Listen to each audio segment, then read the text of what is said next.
नमस्कार।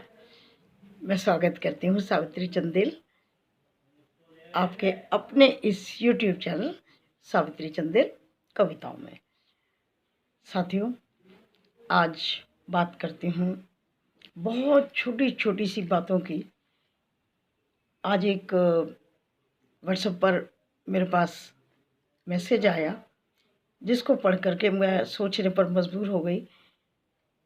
उसमें लिखा था कि जो अनपढ़ लोग थे हमारी पुरानी पीढ़ी, वो जाने अनजाने में ही कितना पर्यावरण का ध्यान रखते थे, कितना परोपकार की भावना को ध्यान में रखते थे और किस तरह से छोटी से छोटी वस्तु का उपयोग करते थे।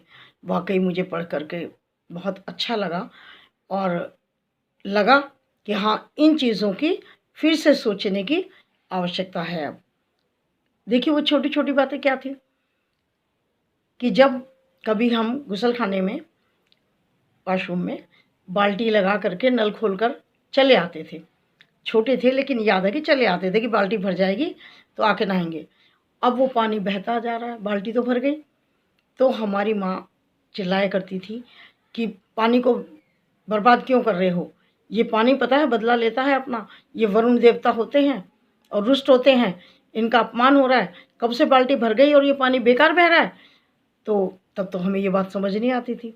लगता था कि लो ज़रा सा पानी बह गया तो माँ इतना चिल्ला रही हैं। बर्तन हम मांज रहे होते थे तो पानी खोलकर छोड़ दिया करते थे, तब भी इस बात पर डांट पड़ती थी। बुजुर्ग लोग चिल्लाते थे कि जब बर्तन मांज रहे हो, अभी धो नहीं रहे हो, पानी की ज़रूरत नहीं है तो नल खुला क्यों छोड़ा हुआ है, जब धोओगे तो चलाना।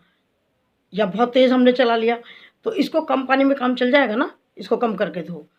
बहुत छोटी छोटी बातें हुआ करती थी कि मुंडेर पर छत पर पानी डाला चिड़िया के लिए, थोड़ा सा दाना डाला कि नहीं डाला, अरे पीपल और तुलसी को, केले को पानी दिया कि नहीं दिया। ये चर्चाएं हुआ करती थी। गाय को रोटी दी कि नहीं दी, ये चीज़ें हमारी मदर हर रोज़ करती थी। हमारे घर पर पीपल, तुलसी, केले का, बड़ का सारे वृक्ष हैं। तो हमारी मदर उठते ही सूर्य को पानी देने के बाद सबको बारी बारी पानी दिया करती थी, सींचती थी उनको। इन पेड़ों के नीचे दिया जलाती थी, गाय को रोटी भी देने जाती थी और इन चीज़ों का बहुत ध्यान रखते थे। कभी बाल्टी भर भर के वो फेंकते नहीं थे। वो बाल्टी में मग डाल करके, जग डाल करके, पानी इस तरह से डाल के आंगन में और झाड़ू से थोड़े थोड़े पानी में सारी धुलाई कर लेते थे। और आजकल हम देखते हैं, आप भी देखते होंगे अपने आस पड़ोस में, कि औरतें पानी भरती हैं, बाल्टी की बाल्टी फेंक देंगी एक कागज़ को नाली में बहाने के लिए, झाड़ू से नहीं करेंगे उसको। तो इस तरह से हम कितनी जल की बर्बादी कर रहे हैं। ये जल जीवन है, हमें ये बात ध्यान में रखनी चाहिए।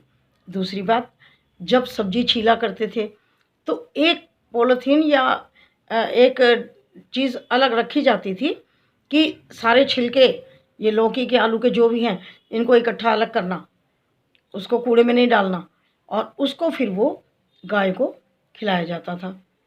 यानी कि उपयोग की बात कर रही हूँ मैं। और कभी भी खाना डस्टबिन में नहीं डाला जाता था, ये मुझे बहुत अच्छी तरह से पता है, जबकि ये गलतियाँ हम आजकल कर जाते हैं। जब हम खाने के बाद बर्तन रखने जाते थे तो हमारी मदर उन बर्तनों को झांक कर देखती थी। इधर आओ, ये सब्जी क्यों बचाई है, ये आधी रोटी टुकड़ा क्यों बचा है, इसको ख़त्म करो। तो हमें वो कहते थे कि ये फेंकना नहीं है, इसको खा लो, और उतना क्यों नहीं लिया जितना तुम्हें खाना था। तो ये छोटी छोटी बातें थी जीवन की, लेकिन कितनी उपयोगी थी। इस तरह से हर चीज़ का उपयोग होता था, दुरुपयोग नहीं होता था, वेस्टेज नहीं होती थी। लेकिन अब हम क्या देखते हैं कि खाने का सामान भी बच जाता है तो उसे फेंक दिया जाता है। पानी का तो आप खुद देखते ही होंगे और हम भी देखते हैं। इस तरह से हर चीज़ की बात है। लाइट है, मान लीजिए जिस कमरे में आप बैठे हैं, पढ़ रहे हैं, कुछ काम कर रहे हैं, तो ठीक है जलाइए। अगर आप चले जा रहे हैं बाहर तो उसको ऑन छोड़ के क्यों जा रहे हैं, वो वेस्टेज है।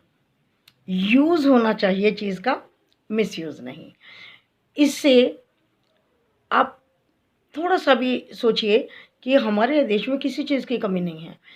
लाइट की भी कोई कमी थोड़ी है बिजली की, लेकिन जब हम जाते हैं दिन में 12 बजे 2 बजे, रोड पर सब लाइटें जल रही होती हैं, तो उस समय कैसा लगता है? ऑफिसेज बंद हो गए लेकिन लाइटें जलती रहेंगी, क्योंकि हम इन चीज़ों पर छोटी-छोटी पर ध्यान नहीं देते, जबकि हमें इन सब चीज़ों पर ध्यान देना चाहिए। प्रति चीज़ का उपयोग हो, लेकिन बर्बादी ना हो, चाहे वो पानी हो, वो भोजन हो या हमारा समय हो, कभी भी हर चीज़ को हमें उपयोगी बनाना चाहिए। इससे देखिए कितना लाभ होगा। अगर हमें सब्जी के छिलके अलग से रख दिए, किसी जीव का पेट भर गया, ठीक है ना। और कितनी चीज़, जैसे हमारी कभी चूड़ी मौल जाती थी, टूट जाती थी, मतलब पुराने ज़माने में टूट जा भी नहीं बोला जाता था। अगर ये कहो चूड़ी टूट गई तो गुस्सा होते थे, मौल गई बोलो, तो चलिए मौल गई बोल लेते हैं। जैसे चूड़ी मौल जाती थी तो ये कहा जाता था कि इसको अलग फेंको, कागज़ में पैक करके अलग फेंको, कूड़ेदान में नहीं डालना, क्योंकि कोई गाय या कोई भी जीव अगर उस कूड़े में से भोजन ग्रहण करेगा तो उसके मुंह में लग जाएगी। तो हमारे जो लोग, जिन्हें हम अनपढ़ कहते हैं, अशिक्षित कहते हैं, निरक्षर कहते हैं, कितने समझदार हुआ करते थे। आप ये देखिए कि कितनी दूरदर्शी हुआ करते थे, कितनी गहराई तक बातों को सोचा करते थे। तो पढ़ने लिखने का अर्थ केवल एक किताबी ज्ञान नहीं है, हमें ये सामाजिक ज्ञान भी होना चाहिए। हमें शिक्षित होना चाहिए, साक्षर नहीं, है ना।